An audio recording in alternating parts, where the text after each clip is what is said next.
Bismillahirrahmanirrahim. Hari ini kita akan lanjutkan 7 ucapan nasihat Rasul kepada Abdullah ibnu Abbas radhiyallahu anhu. Nasihat yang kelima, wa'lam annal ummata law ijtama'at ala an yanfa'uka bi syai'in lam yanfa'uka illa bi syai'in qad kataballahu lak. Dan ketahuilah, seandainya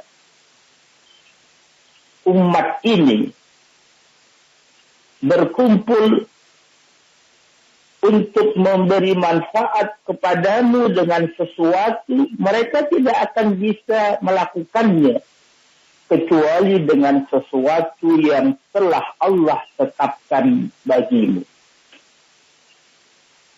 Nasihat ini agar kita memiliki sandaran vertikal hanya kepada Allah, bahwa siapapun orang yang ingin memberi manfaat kepada engkau dengan sesuatu, maka dia tidak bisa memberi manfaat dengan sesuatu itu kecuali dengan sesuatu yang sudah Allah tetapkan. Kemudian kebalikan daripada ucapan nasihat yang berikutnya adalah wa in tama'u ala an yadruka bi syai'in lam yadruka illa bi syai'in qad katabahu Allahu 'alaika.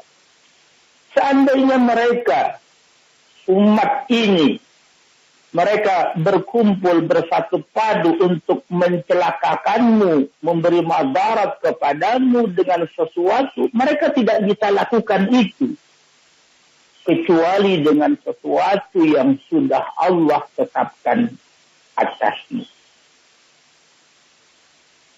Nasihat yang berikutnya, nasihat yang ketujuh, rufi'atil aqlamu wa jaffahatis suhuf.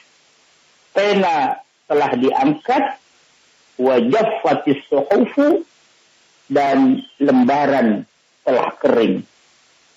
Hal itu bermakna bahwa Allah sudah tetapkan qada dan qadarnya. Allah telah memberikan ketetapan, Allah telah memberikan qada dan qadarnya, maka hendaklah kita orang yang beriman selalu menyandarkan hanya kepada Allah Subhanahu wa ta'ala. Jadikanlah Allah sebagai sandaran vertikal, karena dialah Allah pemilik jagat raya ini. Dialah Allah pemelihara dan pemberi rezeki. Dialah Allah, padanya lah kerajaan langit dan bumi.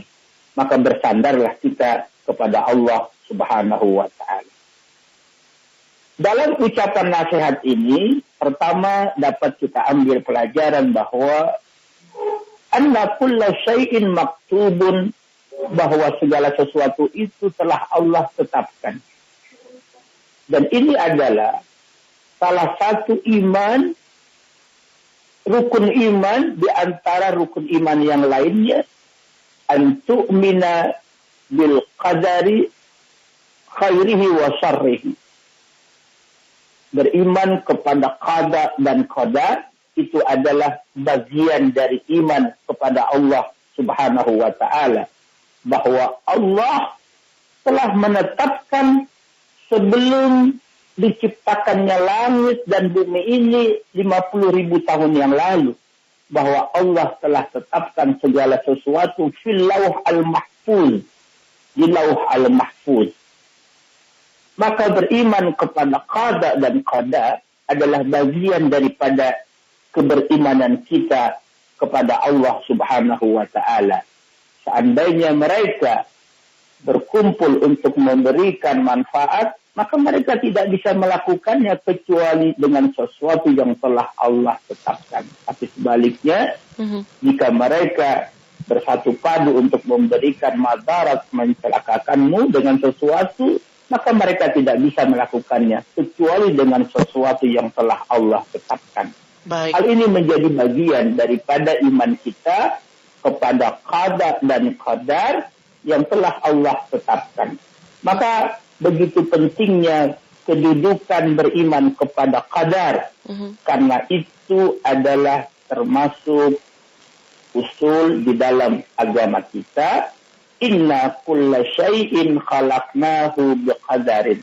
Sesungguhnya kami menciptakan segala sesuatu dengan qadar, dengan ketetapan, dengan ukuran. Ada 4 maratibul iman terhadap qadar dan qadar Allah ini. Yang pertama, al-ilmu, pengetahuan bahwa Allah adalah zat yang maha sempurna, pencipta alam ini, pemelihara alam ini. Allah maha mengetahui atas segala sesuatu yang terjadi di langit dan di muka bumi. Allah mengetahui makana, apa yang telah terjadi yang lalu. Allah mengetahui ma yakunu, apa yang terjadi sekarang. Dan Allah mengetahui ma sayakunu, apa yang terjadi nanti. Yang kita tidak tahu, hanya Allah lah yang tahu. Pengetahuan Allah meliputi segala sesuatu. Allah mengetahui segala sesuatu yang telah terjadi, yang sedang terjadi, dan yang akan terjadi. Begitu luasnya pengetahuan Allah. Wallahu allazi la ilaha illa huwa alimul ghaibi wassahadah. Dialah Allah yang tidak ada Tuhan kecuali Allah. Alimul ghaibi wassahadah, yang mengetahui yang gaib dan yang syahadah, yang nyata. Baik. Kemudian yang berikutnya adalah al-kitabah. Allah mencatat segala sesuatu. Maka Allah sudah menetapkan segala sesuatu. Kataba al-maqadir. Allah telah menetapkan segala sesuatu. Wa kulla syai'in ahsainahu kitaba. Di dalam hal ini, Allah memberikan bahwa segala sesuatu itu telah dicatat oleh Allah fil lauh mahfuz, sebagai ketentuan Allah, sebagai ketetapan Allah. Ada yang disebut dengan at-taqdir al-azali. Sebelum diciptakannya langit dan bumi ini, Allah sudah memberikan ketetapan-ketetapan. Allah telah memberikan takdir yang disebut dengan at-takdir al-azali, yaitu penetapan Allah, penetapan azali sebelum diciptakan langit dan bumi ini, 50.000 tahun sebelum Allah ciptakan langit dan bumi.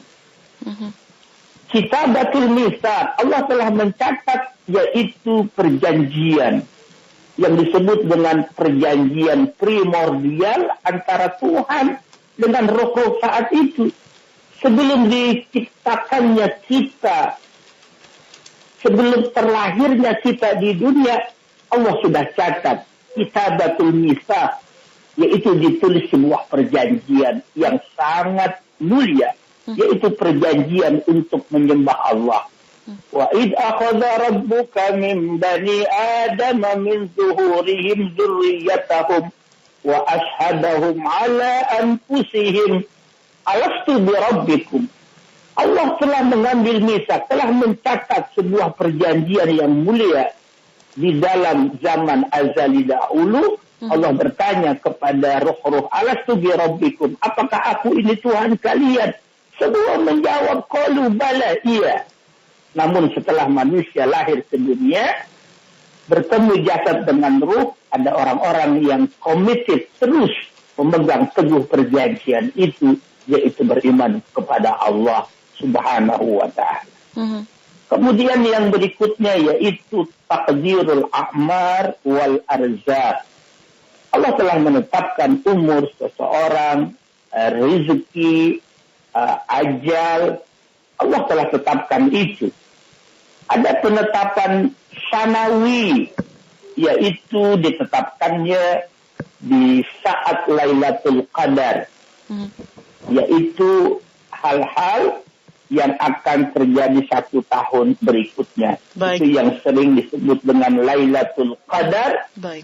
Yang Allah telah tetapkan beberapa hal, yaitu untuk penetapan 1 tahun berikutnya. Baik. Dan juga ada Kiai. penetapan disebut dengan At-Takdir Al-Yaumi, yaitu penetapan harian. Baik, Kiai, kita terima dulu penelpon kita pagi hari ini. Ada Pak Sudirman di Gorontalo. Pak Sudirman. Innallaha la yughayyiru ma biqaumin hatta yughayyiru ma bi anfusihim. Sesungguhnya Allah tidak merubah nasib satu kaum sehingga mereka merubah nasib mereka sendiri. Innallaha la yughayyiru ma biqaumin hatta yughayyiru ma bi anfusihim. Allah tidak merubah nasib satu kaum sehingga mereka lah yang merubah nasib mereka. Hal itu memberi makna bahwa sebagai orang yang beriman, maka ada keimanan kita kepada qada dan qadar, baik dan buruk. Hal itu tidak menafikan bahwa kita sebagai hambanya bersifat pasif dalam hidup ini. Menerima dengan apa adanya. Tidak itu yang dimaksudkan. Yang dimaksudkan adalah dalam hidup ini kita senantiasa terus melakukan sesuatu yang baik. Kita ikhtiar, kita berusaha dalam hidup ini untuk mencari kebahagiaan, kebaikan dunia, apalagi kebahagiaan akhirat, dan sambil berdoa kepada Allah. Kemudian bertawakal, hanya menyandarkan diri kepada Allah. Maka ketika nanti dalam seseorang itu dia sudah berusaha maksimal, optimal, sudah berdoa, bertawakal, dalam apa yang ia ingin raih, dia mendapatkan sesuatu kegagalan, maka dia tidak sampai putus asa. Dia sampai tidak patah hati. Dia tidak sampai dalam keadaan sedih yang mendalam. Mengapa? Karena dia beriman kepada ketetapan Allah. Tapi sebaliknya, apabila dia sudah berusaha maksimal, itulah tugas manusia, hanya berusaha. Kemudian dia berdoa, mungkin dalam usaha ikhtiarnya, dia bisa mencapai apa yang ia cita-citakan.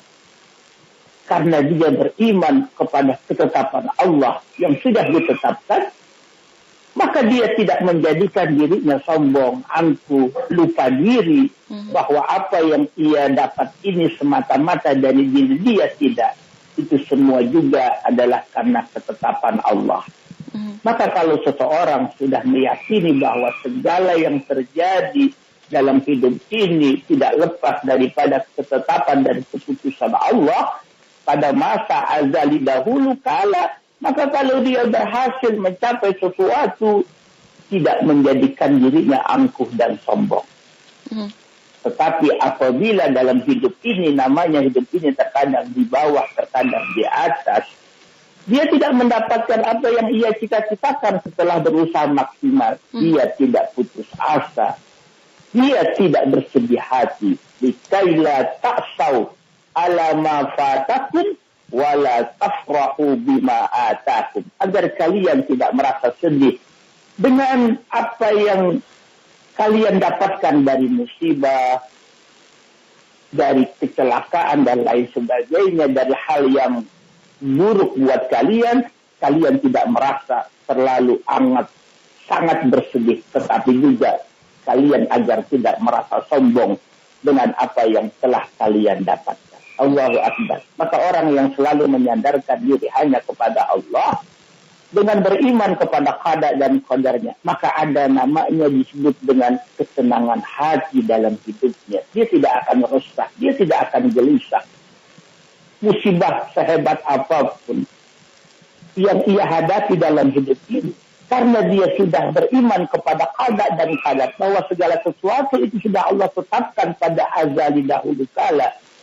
Maka dalam hidup ini selalu dia optimis, selalu dia istiqamah, selalu dia berusaha berbuat yang terbaik, dan tidak ada rasa putus asa.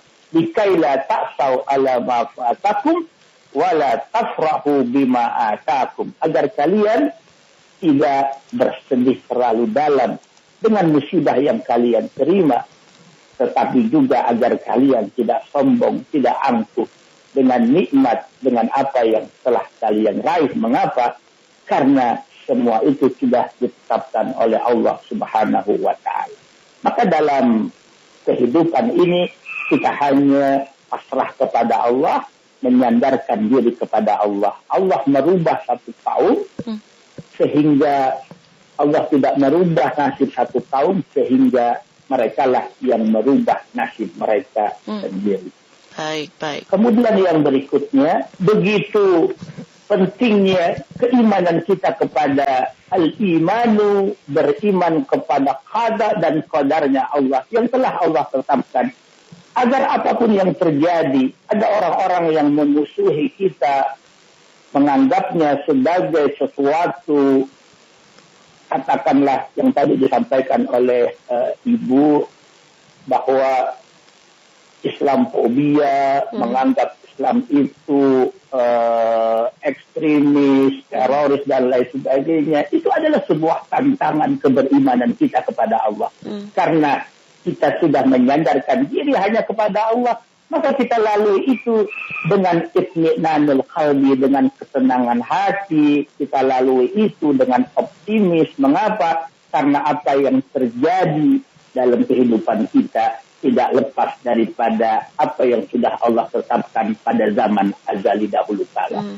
Maka segala kebaikan pun, termasuk segala keburukan pun, tantangan hidup pun, tantangan iman pun, tercaan sekalipun, teror fisik dan teror mental, Rasulullah SAW dalam kehidupannya mendapatkan kebaikan-kebaikan, tapi di saat yang lain pula mendapatkan teror fisik dan mental dalam dakwah beliau. Tapi beliau tetap istiqomah, beliau tetap tegar. Mengapa? Karena selalu menyandarkan diri hanya kepada Allah Subhanahu wa Ta'ala. Begitulah indahnya apabila orang sudah memasrahkan diri hanya kepada Allah, beriman dengan qada dan qadar. Karena itu menjadi salah satu rukun iman yang keenam. Antu'mina bil qadari khairihi wa syarrihi. Beriman kepada qada dan qadar, baik dan buruknya. Maka kalau orang tidak beriman kepada keputusan Allah, berarti berkuranglah iman dia. Karena rukun iman itu ada 6, salah satunya beriman kepada ketetapan Allah, qada dan qadar. Sungguh mengagumkan, menakjubkan orang yang beriman, yang menyandarkan diri kepada Allah. Dia beriman kepada qada dan qadar. Kalau dia dapat nikmat, dia bersyukur kepada Allah. Tidak ada keangkuhan, tidak ada kesombongan. Kalau dia dapat musibah, sesuatu yang mungkin dia tidak harapkan, mendapatkan sesuatu yang tidak mengenakan, dia bersabar.